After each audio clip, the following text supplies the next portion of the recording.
How are you guys? Welcome to Radido TV. So in this session we are going to look on your story ya Gikomba Fires. Recently there was a fire 3 days ago.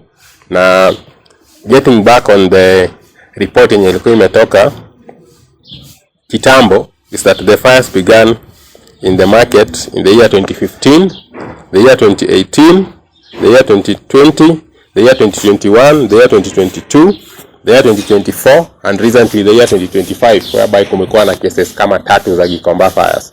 So we are going just to look into a short report about it.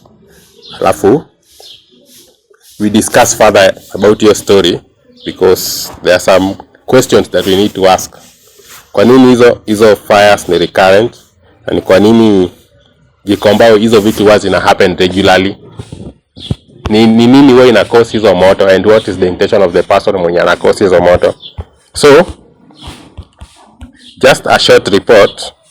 It says that unpredictable blazes have hit the market in 2015, 2018, 2020, 2021, 2022, 2024, na pia 2025, which we have currently. I'm going to read for you some of the things zenye ziko hapa chini concerning Gikomba Fires. So apparently, Gikomba has had its annual fires in the year 2015, 2018, 2020 and 2021, 2022, 2024, na pia 2025, which are currently in. So, in November 28, 2021, as Nairobi was experiencing a heavy rain, for traders were again crying in pain as commodities of unknown value were destroyed in a mysterious fire. This was the second time that month and the 5th in 2021 that the traders were counting millions of shillings in losses after fire razed their commodities.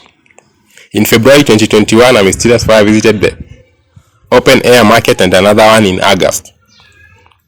On April 10, 2019, more than 2,000 structures were razed down as a section of the market was gutted by fire. On June 2018, a deadly fire broke out in the same area, killing at least 15 people and injuring more than 60 others. In October 2022, Kamkunji MP Yusuf Hassan called on President William Ruto to declare Gikomba Market a disaster area.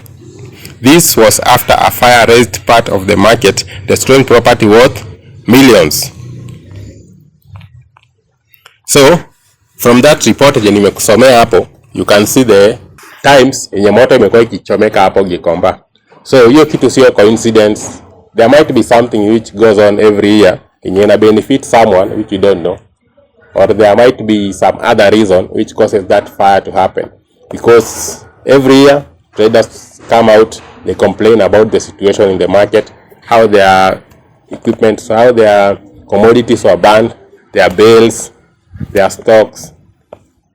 So it looks a bit crazy, ukiangalia hiyo situation, how the fire burns Gikomba hapo hivyo regularly.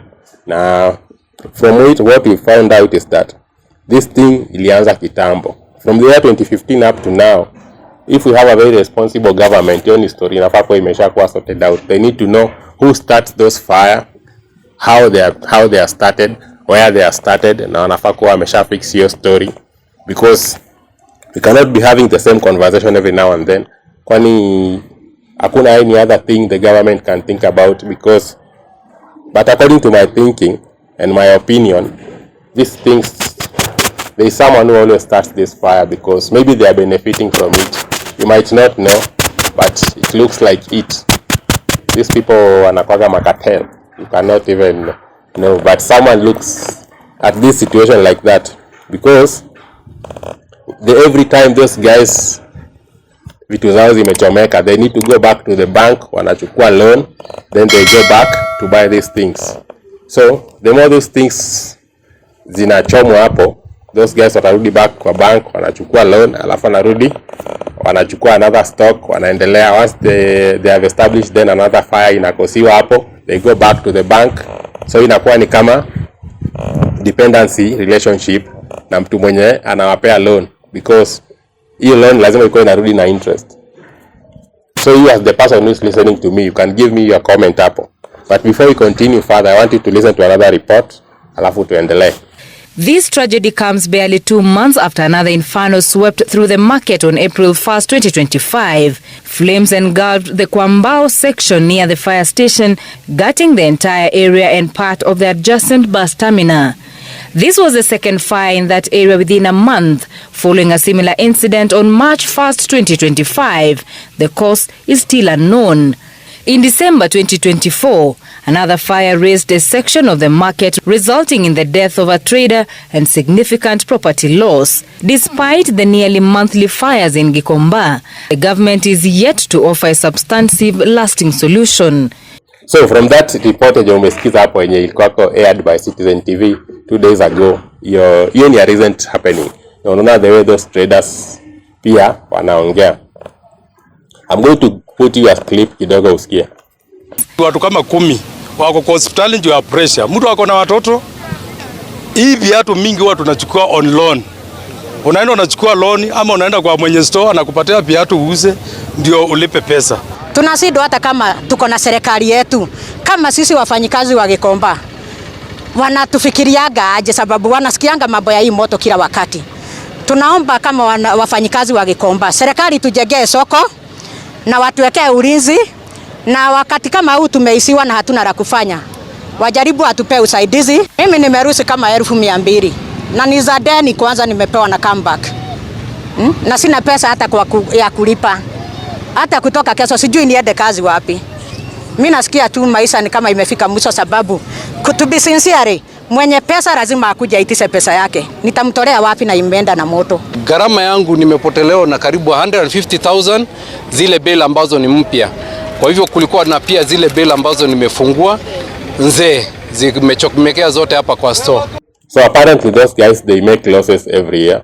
Unaona mtu anatumia unakuta mtu ameweka stock ya 200,000, 500,000, hata mwingine anaweza chukua stock ya 1 million. And if you listen keenly, those guys who wanapata dough from other people. Either mtu anachukua the Shylock ama anachukua pesa from the bank, because ni issue yenye ukiangalia deep, there is something that goes on, because moto yezi anza kuchoma place moja from 2015 up to 2025. How many years are those apart? Ukiangalia, if you count, it's almost 10 years. So there is a form of negligence yenye imekuwa ikiwachiliwa hapo. That is why those things they burn every now and then, and those guys they don't have any support system because most of them they have families and those families depend on them. So wakati stock ya mtu imechomeka na ana place ya kurudi back to how he can begin or how she can begin, inakuwa crisis. Na hiyo story ukiangalia Gikomba Fires ni kitu yenye, according to my perspective, hiyo story si kitu common, because moto yezi anza kuchoma place moja for that long, na yezi kwa inachoma place moja for that long. Kwa nini tu ni Gikomba? Those are the kind of questions we need to ask ourselves. Kwa nini ni Gikomba inachomeka for all that period? Are those people wenye wanaanza hiyo moto ni watu wametumwa ama ni this a specific strategy ya mtu kuweka mtu mwingine ndo amdefend? So that is just my perspective and my opinion from what I've just found out. So this is Radido TV, where we deal with real life stories and we deal with real life issues. So according to whatever I just found out kwa hii report ya Gikomba, kuna vitu zingine they are very abnormal.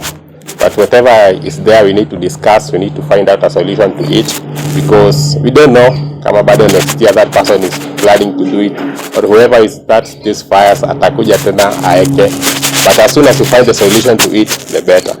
So remember to subscribe to Radido TV and you keep it locked up up here on TikTok, Radido TV 254. Follow us. See you on the next session.